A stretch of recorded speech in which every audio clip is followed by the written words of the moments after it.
Graça e paz, querida, que é o apóstolo Fábio. Estamos em 40 dias da Palavra de Deus e hoje é o dia número 28. O versículo que a gente vai meditar hoje está em Salmos 119, versículos 162 a 167. Salmo 119, de 162 a 167.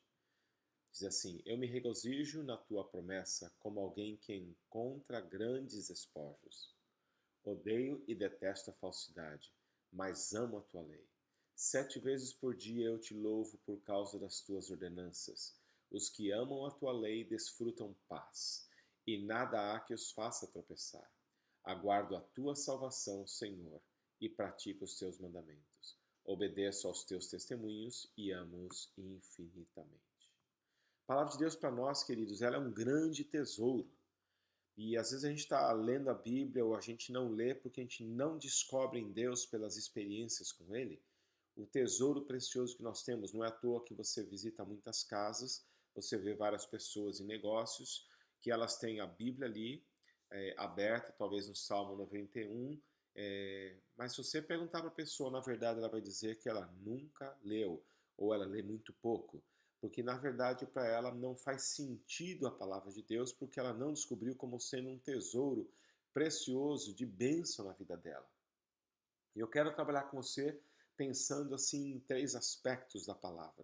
Eu lembro quando era criança eu participava de muito concurso bíblico, né, Olimpíada Bíblica, e que a gente tinha que achar mais rápido o versículo que eles falavam, e quem encontrasse primeiro e ficasse de pé e lesse ganhava, e era assim a competição. Mas naquela época, quando eu era criança, realmente a palavra de Deus talvez não fazia tanto sentido para mim, e eu não me importava tanto em ler, eu não conseguia ver a Bíblia como um tesouro. Sabe por quê? Porque eu não tinha a revelação da preciosidade que é a palavra de Deus. Mas a Bíblia dizendo aqui que o salmista ele se regozija com a palavra de Deus. Então eu quero trabalhar com você com 3 pontos. O primeiro é que a fé é aquilo que ativa a palavra de Deus. Quando você lê a Bíblia, você precisa ter fé. Sem fé é impossível agradar a Deus. A Bíblia fala em Hebreus capítulo 4, versículo 2, pois as tuas boas novas foram pregadas também a nós, tanto a quanto a eles, mas a mensagem que eles ouviram de nada lhes valeu, pois não foi acompanhada de fé por aqueles que ouviram. Então a gente precisa ter fé quando lê a palavra de Deus. Aquilo que você lê que vai fazer com que mude a palavra escrita, a palavra lida em algo prático, algo vivido, algo vivo, algo poderoso, é a tua fé. Quando você e eu lemos a Bíblia, a fé é aquilo que faz a palavra se transformar num processo experimental para cada um de nós, de uma vivência com Deus. O segundo ponto que eu quero falar com você, que você pode estar perguntando, poxa, então eu preciso de muito mais fé, porque eu leio a Bíblia e eu não tenho fé, por isso as coisas não acontecem. Então, o segundo ponto é a revelação ativa a fé. Eu estava vendo uma entrevista no Facebook onde o cara estava dizendo que a diferença entre a ciência e a religião é que a ciência ela precisa ver para crer, enquanto que nós cristãos nós precisamos crer para então ver. E Jesus ainda falou muito mais: bem-aventurados que não viram e eles creram. Então, fé, a revelação é o que vai ativar a nossa fé. Então, você lê a palavra, você adiciona a fé, mas é a revelação da palavra que vai fazer com que a fé comece a operar na sua vida. A palavra no grego, ela tem 2 traduções. A primeira delas é logos, que quer dizer somente palavra escrita, palavra gravada, palavra falada, e a segunda quer dizer rema.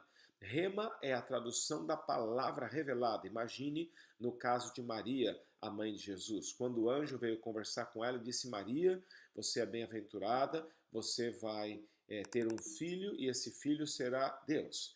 E eu imagino que na cabeça dela ela pensou: mas eu sou virgem, eu nunca me encontrei com um homem, como posso ter um filho?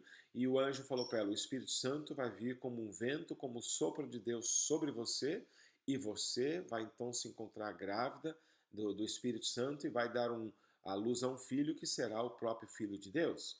E o que aconteceu com Maria, o que fez com que a história dela mudasse, na verdade, foi que ela decidiu ter a revelação da palavra. Quando foi disso para ela, ela disse assim: ah, eu sei, em Lucas 1,37 ela falou, pois eu sei que para Deus nada é impossível.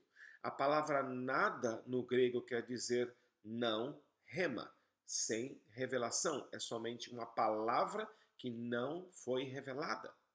E Maria falou isso para Deus, mas ela disse, mas como eu sei que para Deus nada é impossível, a próximo versículo, que é o Lucas 1,38, ela fala assim, mas eu sei, Senhor, que o Senhor pode todas as coisas, então seja feita como o Senhor disse.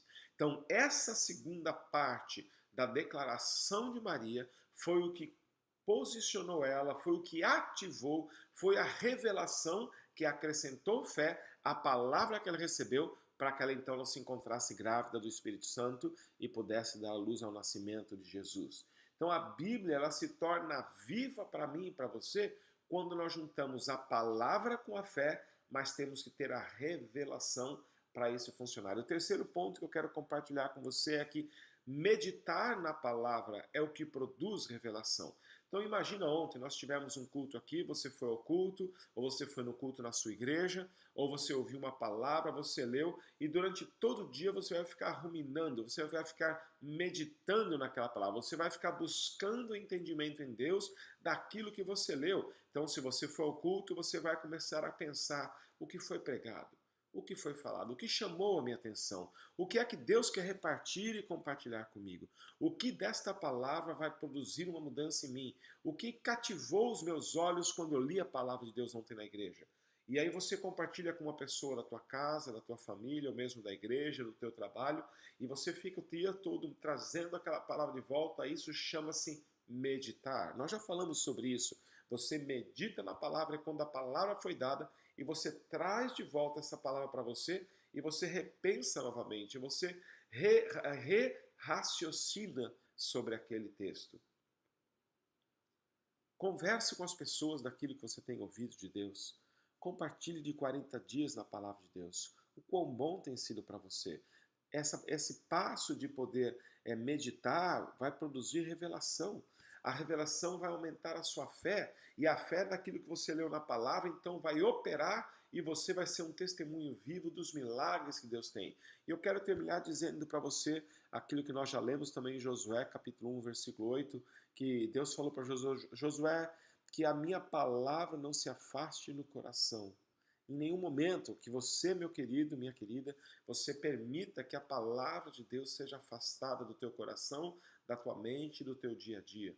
Porque quando você viver essa palavra, quando você meditar nessa palavra, quando ela ficar perto de você, você vai experimentar prosperidade e um sucesso que somente Deus pode trazer.